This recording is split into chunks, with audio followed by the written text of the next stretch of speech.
He was sitting on the curb with a cardboard box in his lap. That was the whole picture. One cardboard box, both arms wrapped around it like it was the last thing in the world he had left. Because it was. A blue flannel shirt buttoned all the way up in the middle of July heat. White hair, hands that had worked hard for a very long time, and showed every single year of it. And on his face, the particular expression of a person who has just been handed something so wrong, so completely upside down, that the brain hasn't finished processing it yet. Not crying, not screaming, just sitting there on the curb outside a house on Mercer Street, staring at the pavement like the pavement might explain something. The house behind him had a lockbox on the door, brand new, shiny silver, the kind real estate agents put on doors when a property is about to be sold. Dora Reyes saw him from her bike at the intersection of Mercer and Route 9. Solo ride, early morning. The kind she took when she needed the road to herself and the engine under her and nobody else's noise in her head. She looked at the old man on the curb, and the cardboard box in the lockbox on the door, and the red light in front of her felt like it lasted a long time. It turned green. She didn't move. The truck behind her waited 3 seconds, then went around her. Dora pulled her bike to the curb, cut the engine, and got off. His name was Walter Greer, 79 years old. He had lived in that house on Mercer Street for 51 years, moved in with his wife Patricia the year they married, raised 2 kids inside those walls, buried Patricia in the backyard under the oak tree she'd planted as a sapling the first spring they owned the place. 51 years of mortgage payments, property taxes, a furnace replaced in 2001. A roof in 2009 that had cost him everything in savings. And he'd paid it anyway because it was his house, and you took care of what was yours. He told Dora all of this in the careful, measured way of a man raised to believe you didn't burden strangers. You didn't complain. You handled your own problems. But his hands wouldn't stop shaking around that cardboard box and his voice kept doing something it was clearly fighting hard not to do. And Dora sat down on the curb right next to him, leather jacket, iron Magnolia patch, full biker and all, and listened to every word without checking her phone once. My son came to me 3 months ago, Walter said. Kyle said he wanted to help me get the paperwork in order. Said I was getting older, and the house was complicated, and he wanted to make sure everything was protected. He stopped, looked at his hands. I trusted him. He's my son. Dora didn't say anything. She just waited. He brought papers for me to sign, said it was a living trust, said it would protect the house from probate when I was gone, make things easier for the family. Walter's jaw tightened. I signed them, didn't read every word the way I should have. I trusted him. What were the papers actually for? Dora asked, low, steady. Walter looked up at her for the first time. His eyes were gray and very old and very clear. He transferred the house into his name, he said, full ownership. What I signed wasn't a trust, it was a deed transfer. He looked back at the lockbox on his door. I found out this morning when a real estate agent knocked and told me the property had been listed. She thought the house was empty. The street was quiet. A dog barked somewhere 2 blocks over. A sprinkler kicked on across the road, going back and forth, indifferent to everything.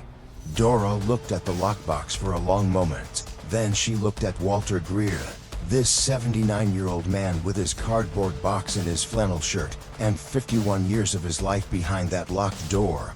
And something settled into place behind her dark eyes. Still, decided. You got the papers he had you sign? She asked. Walter reached into the box, pulled out a manila folder, worn at the corners. Kept copies of everything my whole life, he said quietly. Patricia always said you keep copies of everything. Dora took the folder, opened it, read. She was not a lawyer, but she had been running a business, managing contracts and property and club finances for 9 years, and she knew enough to know what she was looking at. The deed transfer was real. Walter's signature was on it, shaky but real. The signature of a man who had trusted his son, and the notarization stamp at the bottom was dated 10 weeks ago. She closed the folder. Where does Kyle live? She asked. She made 2 calls before she started her engine. The first was to Roxy, 6 words. Mercer and Route 9 bring people. The second was to a woman named Judith Crane, a retired family law attorney who had done pro bono work for Magnolia twice before, and answered her phone at 8 in the morning without complaint. Dora described what she was looking at in 40 seconds. Judith was quiet for a moment, then she said, "If the signature was obtained through misrepresentation of the document's nature, that's fraud, potentially elder financial abuse, which carries felony charges in this state. Get me the original paperwork and don't let him touch anything else." "Working on it," Dora said. She hung up, started her engine, and she rode to Kyle Greer's house. Kyle Greer lived 12 minutes away in a neighborhood that had been built about 15 years ago. The kind with houses that all looked slightly alike and lawns that were slightly too perfect, and two-car garages that were slightly too big. His was a tan colonial with black shutters, and a sprinkler system, and a BMW in the driveway that was this year's model without question. Dora pulled up to the curb. 30 seconds later, 4 more bikes rolled in behind her. Roxy, Santos, Lynn Bex. They parked in a line, engines cutting one after another, and the sudden quiet on that perfect suburban street had a weight to it. Dora walked to the front door, rang the bell, footsteps inside. Quick, confident footsteps. The footsteps of a man who was used to his house, and his morning, and everything being in its place. The door opened. Kyle Greer was 52 years old, built thick through the middle the way men get when they've stopped moving, but haven't stopped eating, and he was still in a bathrobe. He had his father's gray eyes, but none of whatever had made his father's eyes clear. His went from Dora to the bikes at the curb and back to Dora, and what moved across his face in that first second was very fast and very telling. Not confusion, recognition. He knew exactly why someone was at his door. He just didn't know how they'd found out this fast. "Can I help you?" he said, smooth, controlled. The voice of a man who had run enough business deals to know you led with calm. "My name is Dora Reyes," she said.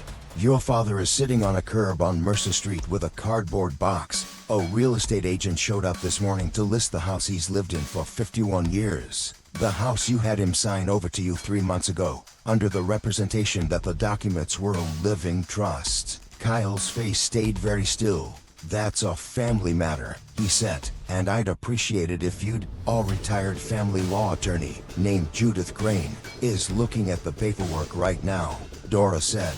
Her voice hadn't moved a single degree up or down. She's already used the words elder, financial abuse, and felony in the same sentence. "I want you to think about that for a second before you say the word family to me again." Something cracked, just a hairline, but she saw it. "My father signed those documents voluntarily," Kyle said. He understood what you told him they were," Dora said, "which was not what they were. One step forward, not fast, not aggressive. Just closing the distance the way you close the distance when you want someone to understand there is nowhere else to look. You took a 79-year-old man's home, the home where his wife is buried, the home he spent 51 years paying for, and you did it with paperwork he couldn't fully read because he trusted you." Her eyes didn't move off his, not for a second. "How long did you think that was going to stay quiet?" Kyle's jaw was working. The smooth was leaving his face the way water leaves a table. "Fast, once it starts. I have a right to." "You have a right to talk to an attorney," Dora said. "I'd start making that call, because Judith Crane is going to be at the county recorder's office when it opens at 9. And after that she's going to the district attorney's office, and the paperwork she's carrying is going to make a very specific and very loud argument for why what you did to your father constitutes a felony in this state." She held his gaze. "You've got about 40 minutes to get ahead of this. I'd stop talking to me and start talking to a lawyer." She turned and walked back down the driveway. Behind her, the 4 iron Magnolia bikes sat at the curb, like a row of iron punctuation marks at the end of a sentence that was finished being said. She didn't look back. She never looked back. Judith Crane was at the county recorder's office at 9:02 a.m. with Walter Greer's original paperwork, a 4-page letter of legal argument, and the particular energy of a retired attorney who has just been handed a case that makes her remember why she went to law school in the first place. The recorder's office flagged the deed transfer for review before noon. By 2 in the afternoon, A detective from the County Financial Crimes Unit had made a phone call to Kyle Greer's attorney. By 4, Kyle Greer's attorney had made a phone call to Judith Grain. The conversation Judith told Dora afterward was short. Kyle was prepared to sign a deed reversal transferring the property back to his father, effective immediately, in exchange for Walter's agreement not to pursue criminal charges. Walter could stay in his house, the listing would be pulled, the lockbox would come off the door. Judith laid it out to Walter that evening at the Iron Magnolia compound, sitting at the big table with a cup of Rooster's coffee in front of him, and 21 women somewhere in the background being very carefully quiet. Walter listened to every word. Then he sat for a moment with his hands flat on the table, and looked at nothing in particular. "He's my son," he said finally, not defending Kyle, just stating it, the plain heavy fact of it, something that didn't get smaller just because of what Kyle had done. "I know," Judith said. "He needs help," Walter said, "not prison, help." Judith looked at him for a moment. "That's your call to make, Walter. It always was." Walter nodded slowly. "I'll sign the agreement." A pause. "But I want one thing added, in writing. He gets into a financial counseling program, mandatory. That's my condition." Judith wrote it down. Dora drove Walter back to Mercer Street herself that evening. Just the two of them. Her bike wasn't built for passengers, so she'd borrowed Rooster's truck, which smelled like coffee, and motor oil and dog. And Walter had climbed in without a word, and sat with the cardboard box on his lap the whole way, like he wasn't going to believe the house was still his, until he was standing in front of it. They pulled up to the curb. The lockbox was already gone. Walter looked at the door for a long time. Then he got out of the truck, still holding the box, and walked up the front path and put his key in the door and opened it. He stood in the doorway for a moment, just stood there, looking into the house that had been his for 51 years. The house with Patricia's oak tree in the backyard, and the roof he'd replaced in 2009, and 2 kids' worth of memories in every wall. Then he turned back to Dora, who was leaning against the truck at the curb. "You want to come in?" he said. "I can make coffee." Dora looked at him, at the open door, at the house behind him. That was his again. "Yeah," she said, "I'd like that." She made a note to herself that she was going to have to tell Rooster she'd had someone else's coffee. Rooster was going to have opinions about that. It was worth it. Kyle Greer enrolled in a financial counseling program 6 weeks later. Whether that changed anything inside him, whether the thing that makes a man do what he did to his father got examined and rearranged, that part wasn't Dora's to know. Some things you put in motion, and then you let them go, because you can't ride every road to its end. What she could know, Walter Greer was in his house on Mercer Street. Patricia's oak tree was in the backyard. The deed had his name on it, clean and clear, the way it had been for 51 years. That was enough. That was everything. 3 months after the morning on the curb, Walter showed up at the Iron Magnolia compound on a Saturday. He had a pie, cherry, homemade, in a dish that had Patricia's name written on the bottom in black marker, the way people used to write their names on dishes when they brought food to gatherings and wanted to make sure they got them back. He set it on the table and looked around at all these leather-jacketed, tattooed, road-worn women who had shown up for a stranger on a curb. And he said, "I don't know how to thank people like you.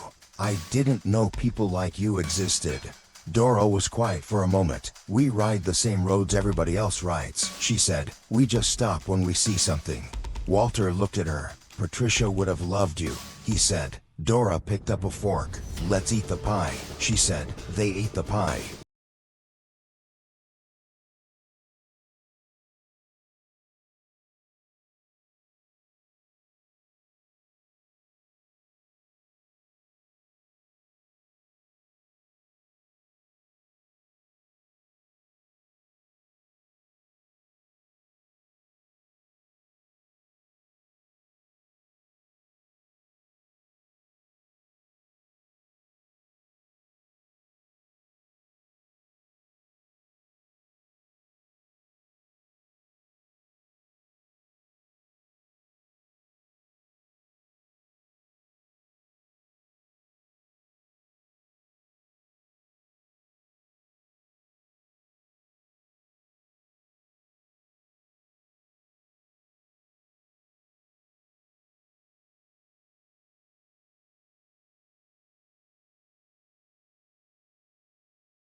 Iron Magnolia.